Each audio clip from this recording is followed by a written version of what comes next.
Uno de mis experimentos más afortunados de modelado fue el que llevé a cabo en el ejército de Estados Unidos. Fui presentado a un general, con quien empecé a comunicarme acerca de las técnicas del rendimiento óptimo, como la PNL, programación neurolingüística. Le dije que podía hacerme cargo de cualquiera de sus programas de instrucción, reducirlo a la mitad en cuanto al tiempo y a la vez mejorar los resultados alcanzados por el personal en ese tiempo más reducido. Un poco presuntuoso, ¿verdad? Al general, aunque no le convenció, le llamó la atención, de manera que se me contrató para que enseñase las técnicas de la PNL. Después de un cursillo de PNL que dio buenos resultados, el ejército me firmó un contrato para modelar programas de instrucción al tiempo que enseñaba los sistemas de modelado eficaz a un grupo de mandos. Se me pagaría solo si cumplía los resultados garantizados por mí. El primer proyecto que debía abordar era el de un cursillo de 4 días para enseñar a las clases de tropa cómo disparar con eficacia y precisión la pistola del 45.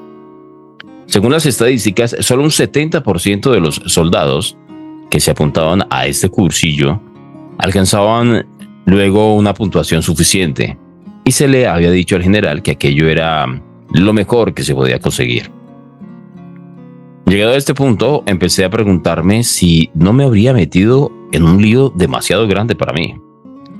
Yo no había disparado con pistola en toda mi vida. Ni siquiera me agradaba la idea de tener que empuñar una. En principio estaba asociado para aquel proyecto con John Grinder, que sí tenía experiencia de tiro, por lo que habíamos previsto que él se encargaría de esa parte. Pero ocurrió que por diferentes imprevistos y otros compromisos, John no estaba disponible. Es fácil imaginar cuál sería mi estado. Para colmo, para aquellos días se rumoreó que algunos instructores se habían propuesto sabotear mi trabajo. Aunque se habían propuesto sabotear mi trabajo, ante lo que consideraban unos honorarios desproporcionadamente altos que yo iba a cobrar, pues pensaban darme una lección. Sin ninguna experiencia en tiro, tras perder el principal triunfo de mi baraja, John Grinder, y sabiendo que había gente dispuesta a hacerme fracasar, ¿qué podía yo hacer? Lo primero que hice fue tomar esa imagen enorme de fracaso que yo había creado en mi mente y reducirla literalmente a sus justas proporciones. Luego, me puse a establecer un nuevo conjunto de representaciones acerca de lo que podía hacerse. Cambié mi sistema de creencias que al principio decía: si los mejores del ejército no consiguen lo que se me pide, obviamente yo tampoco lo conseguiré. Para que dijera: los instructores de tiro son los mejores en lo suyo, pero saben muy poco o nada acerca del efecto de las representaciones internas sobre el rendimiento, ni acerca de cómo modelar las estrategias de los mejores tiradores. Tras ponerme así en estado de completo dominio de mis recursos, le notifiqué al general que necesitaba tratar a sus mejores tiradores con objeto de averiguar concretamente cómo lo hacían. Es decir, en cuanto a las acciones mentales y físicas, para producir un resultado consistente en unas puntuaciones máximas. Una vez descubierta la diferencia en que estriba toda la diferencia, estuve en condiciones de enseñar a los soldados en menos tiempo y de alcanzar los resultados exigidos. En colaboración con el equipo de tiradores a modelar, descubrí las creencias clave que comparten algunos de los mejores tiradores del mundo y las contrasté con las creencias de los soldados que no disparaban con eficacia. Seguidamente descubrí la sintaxis mental común y las estrategias de los mejores tiradores y las reproduje de manera que me fuese posible transmitírselas a un novato. Dicha sintaxis era el resultado de miles o quizá cientos de miles de disparos seguidos de microscópicos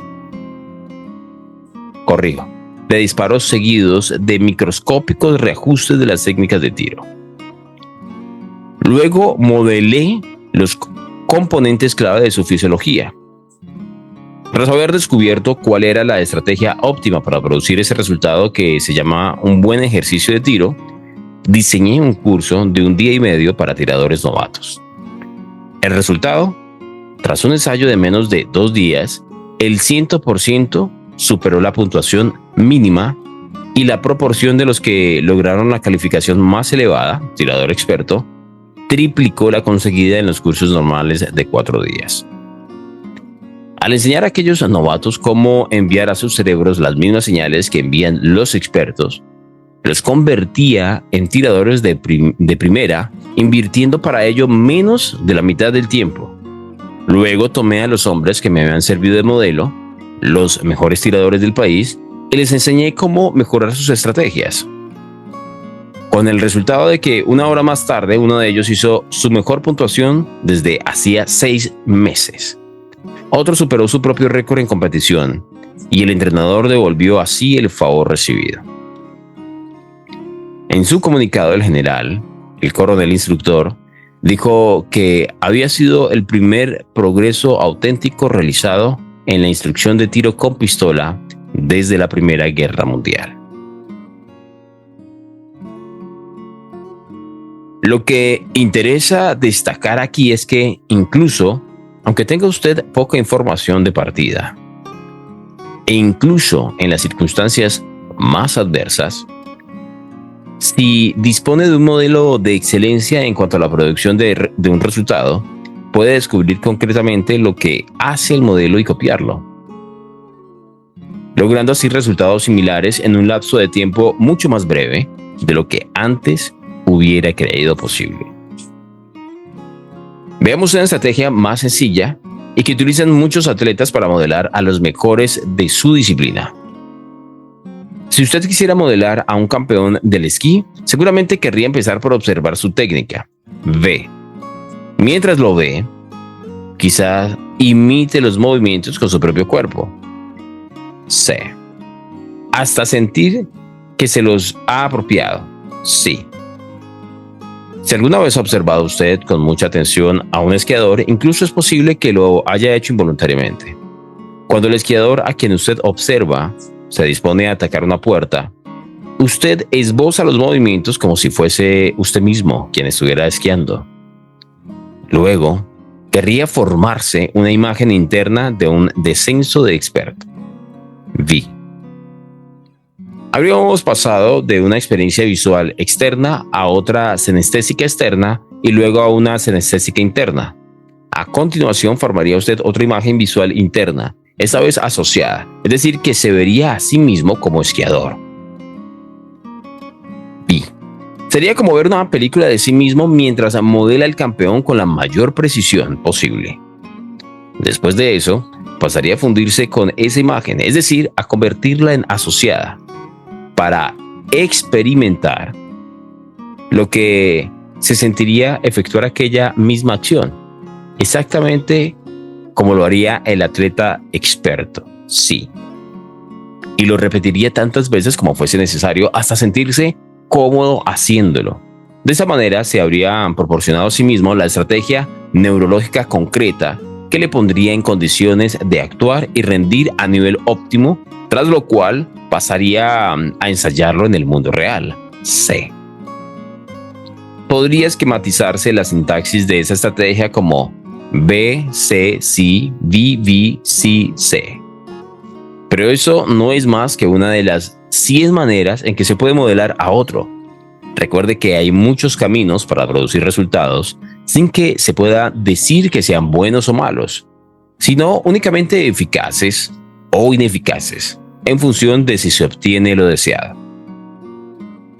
Como es evidente, los resultados producidos serán tanto más exactos cuanto más completa y exacta sea la información acerca de lo que hace el otro para obtener los suyos. En las condiciones ideales para modelar a alguien, uno tendría que modelar también sus experiencias internas, su sistema de creencias y su sintaxis elemental. Sin embargo, basta con observar a una persona para modelar una buena parte de su fisiología. Y la fisiología es el otro factor. del que hablaremos en el capítulo 9, que crea el estado en que nos encontramos y, de ahí, las clases de resultados que producimos.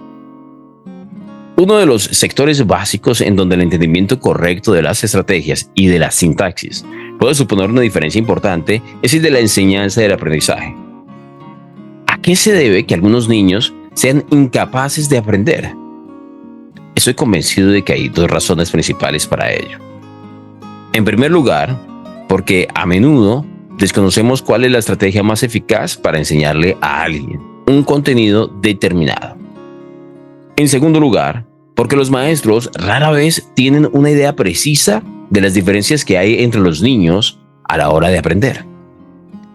Recuerde que todos tenemos estrategias diferentes.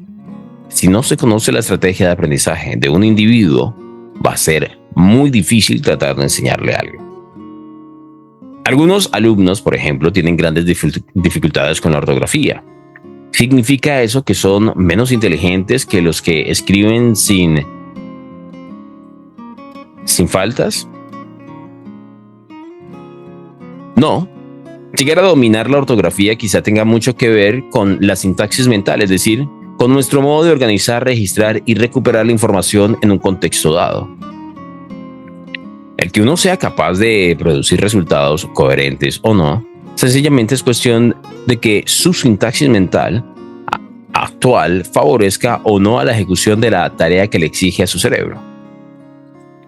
Todo lo que uno ha visto, oído o sentido queda registrado en su cerebro, como han demostrado numerosas investigaciones al revelar que durante el trance hipnótico los sujetos recuerdan, es decir, recuperan información sobre cosas que no lograban evocar conscientemente.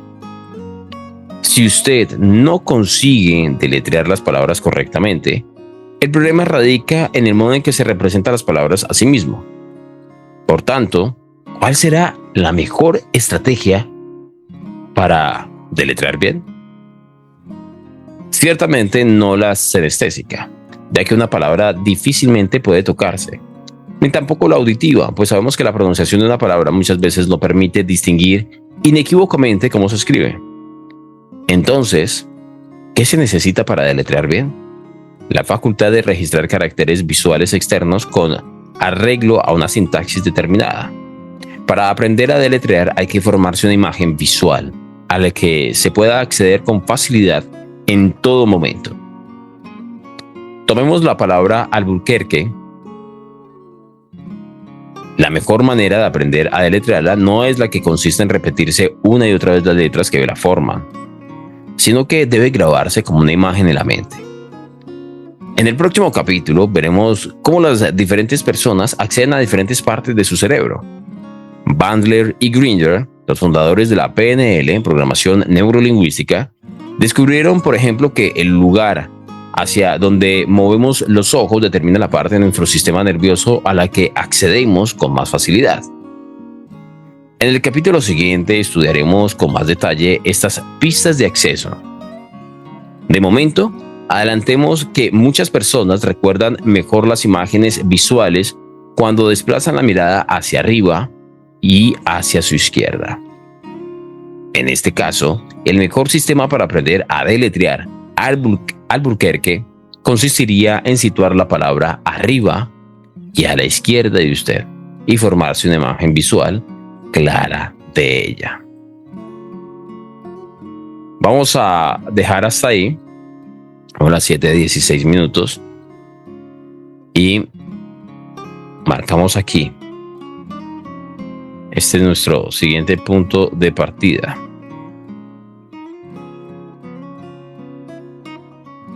Voy a habilitar la opción de que puedan activar sus micrófonos. Y voy a volverme un poco. Fíjense que en este segmento descubrí algo curioso. Yo estudié el primer nivel de programación neurolingüística que se llama Practitioner. Y de ahí es que pues yo conozco las submodalidades y algunas técnicas de reframing. que de manera inconsciente he descubierto que las aplico en mí. Los que ya llevan tiempo en el club saben que a manera de hobby yo juego en la posición de arquero. Y el fútbol es un deporte que me gusta mucho. Me relaja, lo disfruto. Algunos partidos los ganamos, otros los perdemos. En unos, aunque perdemos, tuve actuaciones, digamos, por decirlo de una manera, impresionantes, porque digamos que no se perdió el partido por mí, sino por la falta de gol. Entonces esos partidos me dejan satisfechos sobre el trabajo, y eso confirma o me da evidencia sobre lo bueno que puedo ser. El punto es que al principio, lo diré de esta manera, yo daba lástima. No, se me pasaban los balones, el balón lo tiraban con mediana fuerza y se me pasaba entre las manos y las piernas. No sabía colocar las manos, no volaba, que esa zancada larga donde uno se tira por un balón, no hacía eso, no volaba, me daba temor la caída, y eso que yo ya tenía entrenamiento en mi infancia sobre esas voladas y caídas. Como futbolista, en esos entrenamientos le enseñan a uno a caer. De hecho, ese mismo entrenamiento de caídas me ha protegido durante algunos incidentes que he tenido en motocicleta. El saber caer es vital. Entonces me sorprendía porque yo ya sé caer. El tema es que no tenía y no tengo un referente con el que yo me pueda encontrar y charlar y entender cuáles son sus representaciones, cuál es su sintaxis del éxito. O sea, que yo me reúna y hable con un Diu, con un Calero, no tengo con quien hablar al respecto. Entonces lo que hice fue ponerme a ver shorts en YouTube o videos de entrenamiento de arqueros. Y recibía el entrenamiento como si yo estuviera ahí. Es decir, yo veía el video, pero me sentía protagonista. Y veía los movimientos y entendía. Y yo, ok, entonces tengo que hacer esto. La bisecris, el pie de apoyo, la zancada, la posición. En tiro de esquina me paro así. En tiro libre así. Hacía como la barrera. O sea, todo tiene su técnica, todo tiene su nombre, todo tiene su proceso. Y aunque no tengo la sintaxis de éxito de un arquero profesional, he visto cómo se comportan. Cuando veo partidos ahora, sea de la selección, sea de mi club favorito, sea, no sé, recientemente me descubrí prestando la atención a Luisa, la arquera de la selección sub-20, porque tienen habilidades y tienen destrezas para ciertas circunstancias del partido. Por lo menos, si yo me quiero volver bueno en penales, tengo que fijarme en un Dibu Martínez, que la tiene clarísima. Pero entonces, ¿a qué va todo esto? A que yo modelé por observación. Observé videos de grandes atajadas, de cómo hacían para llegar a esos balones imposibles, de cómo reaccionaban, de cómo respondían. Y aunque mejoré mi técnica, habían partidos en los que no la podía aplicar, porque sencillamente la mentalidad no era la correcta. Entonces después empecé a trabajar en mi mentalidad, pero es una mentalidad propia. No tengo, como les digo, la sintaxis completa. Me hace falta información. Y aún así he podido llegar al nivel de que yo no tengo solamente un equipo. El arquero es una posición muy escasa. En el mundo del fútbol aficionado, el arquero es una posición escasa. Entonces te llaman de infinidad de equipos. Yo juego como en 6 equipos. Y cuando se cruzan, pues obviamente es un dilema porque me llaman de un lado o del otro. Pues al principio obviamente solamente tenía un equipo y a duras penas ellos me recibían. Ya después ellos mismos empezaron a recomendarme. Entonces me llamaba, me escribía alguien, me decía, buscamos un arquero y te recomendaron. Yo, bueno, estamos haciendo las cosas bien. Entonces fíjense que aunque tenía una información previa respecto a cómo podía ser arquero, no es una posición de mi dominancia, porque cuando yo empecé a jugar fútbol, empecé como arquero, pero terminé siendo defensa central. Era el más alto del equipo, entonces terminé siendo defensa central. Razón de eso, me formularon lentes. Entonces, pues obviamente un arquero con lentes, pues no pega. Y en ese entonces el tema de utilizar lentes de contacto, pues no estaba ni de moda, ni había una solución óptima para la condición visual que descubrieron en mí. Ya ahora adulto, pues utilizo lentes de contacto porque aún tengo formulados mis lentes, entonces utilizo lentes de contacto para cuando voy a jugar los partidos. Entonces me adapto, aprendo, y cada que voy a iniciar un partido, no me imagino celebrando el partido, sino que me imagino volando y atajando balones. Y esto ya lo he contado en sesiones anteriores, que cuando yo me imagino atajando balones con voladas medias, no me hacen goles de esa manera, pero sí me hacen goles por aquellos rinconcitos por donde yo no imaginé que atajaba. Y lo pude validar porque en un partido me imaginé que atajaba balones muy al borde de los palos, muy cerrados, que son balones difíciles para uno. Y en ese partido intentaron hacerme un gol muy cerrado al palo y alcancé a llegar. Yo me sorprendí. No me pregunten cómo llegué, pero llegué. Porque aún no había desarrollado bien mi técnica de lanzada. Entonces, esto de utilizar las representaciones auditivas, visuales, sinestésicas, a mí todavía me cuesta esa expresión sinestésica. Ya les dije que la vengo usando durante años como kinestésica. El hecho de que nosotros nos hagamos las representaciones, que vivamos la experiencia de una forma diferente y que además reemplacemos las imágenes de fracaso con imágenes de éxito, nos da una gran ventaja. Una gran ventaja. Incluso me ha pasado que durante partidos de repente me hacen un gol. Siempre existe como la figurita, ¿no? La que llega fácil. Y me hacen el gol. Y entonces yo empiezo a imaginarme cómo le atajo a ese jugador específico. Y entonces, si viene un segundo gol, no es del mismo jugador. Porque el otro, el que me hizo el primer gol, se cansó de intentarlo. Ya no podía hacerme uno. Y es también esa capacidad de observar.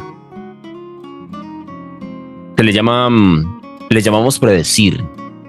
Y somos capaces de predecir el futuro cuando tenemos evidencia de cuáles son las probabilidades.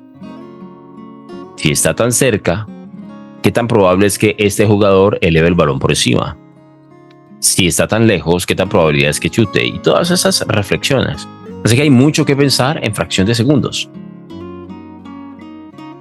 Así que lo que sucedió acá con esta historia que nos cuenta Grinder es exactamente eso.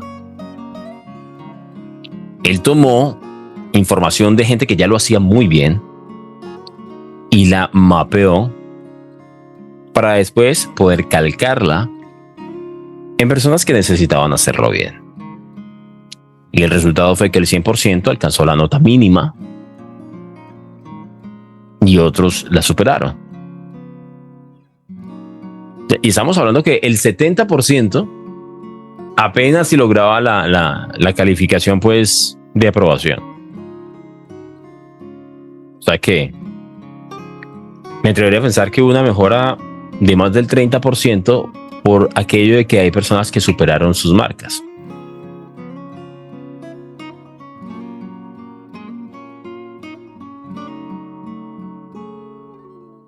¿Qué quieres hacer? ¿Cuáles son los estados sobre los que quieres trabajar? Ayer hablaba con una socia sobre este tema. Y de hecho hicimos un ejercicio de reframing. Y fue interesante. Fue interesante porque creo que muy pocas veces, bueno, hicimos la mitad del ejercicio, pero muy pocas veces nosotros nos sentamos y hacemos el ejercicio de por lo menos representarnos visualmente qué es lo que vemos, qué es lo que sentimos o qué es lo que oímos cuando nos hablan de aquello a lo que le tememos. Así sea muy, muy soft, así sea algo muy suave. No sé, tú dices que eres malo para las matemáticas. ¿Qué pasa cuando te dicen matemática? ¿En qué piensas? Tú dices que eres malo para administrar el dinero. ¿Qué pasa por tu mente cuando de dinero se trata? ¿Cómo te lo representas?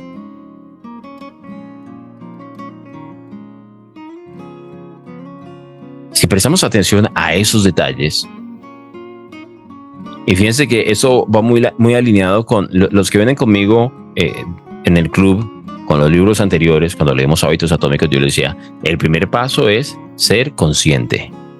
Tú no puedes cambiar un hábito si no eres consciente. Si no, estarías en una etapa que en el ciclo de cambios se conoce como precontemplación. Debes estar en contemplación, es decir, debes estar contemplando el problema para saber que debes trabajar en él. Entonces, de lo primero que tenemos que hacer nosotros, y esto se suma un poco a la dinámica del desarrollo de hábitos, pues si yo tengo que mapear mis hábitos, es que logro imaginármelo, pero no. Bueno, entonces haz un repaso. Hagamos lo primero externo.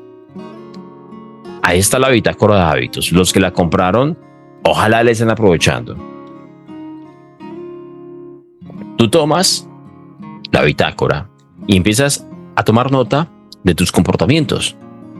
Y después de que tengas una mediana idea, una idea cercana de qué es lo que haces, cuál es tu rutina, entonces empiezas a mapearla en tu mente.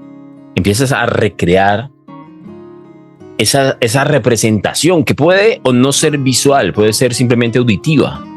Tal vez no esté asociada a una imagen. Puede pasar. Entonces haces toda esa representación.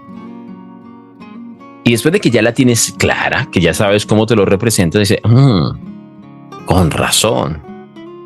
Es que yo no me veo a mí mismo con dinero. Yo veo como si fuese otra persona en blanco y negro que apenas y toca el dinero.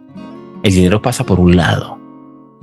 Yo tuve un cliente que se imaginaba más o menos así una foto en blanco y negro, pequeña, y alrededor de ella pasaba un río de dinero. O sea, era como un flujo constante de dinero. Pero esa persona no interactuaba con ese dinero. Simplemente veía cómo pasaba. Es más, ni se daba cuenta que pasaba. Entonces, fíjense lo interesante que uno puede descubrir al hacer este ejercicio de mapeo. Entonces tenemos una forma maravillosa de construir un nuevo futuro. A eso le podemos llamar diseño de futuro. Y esta semana que vamos a estar haciendo todo este reframing y que el autor nos está enseñando, invito a aquellos que hicieron la compra de alguno de los planes del club, que dicho sea de paso, muchas gracias. Revisen dentro de los beneficios de sus planes que tienen derecho a una sesión de cortesía. Resérvela. Y vamos a hacer un ejercicio de reframing con aquello que ustedes quieren darle la vuelta, pero ya. Que con algunos he tenido la sesión, hicimos un mapeo, un diagnóstico y posibles áreas de trabajo. Pero cuando uno quiere tener resultados, debe transformar sus métodos. 7:31.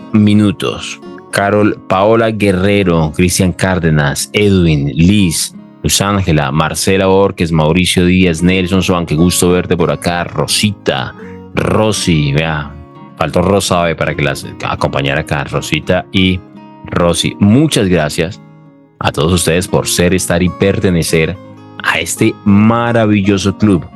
Nos encontramos mañana en nuestra última sesión de la semana, 7 de la mañana. Un abrazo para todos.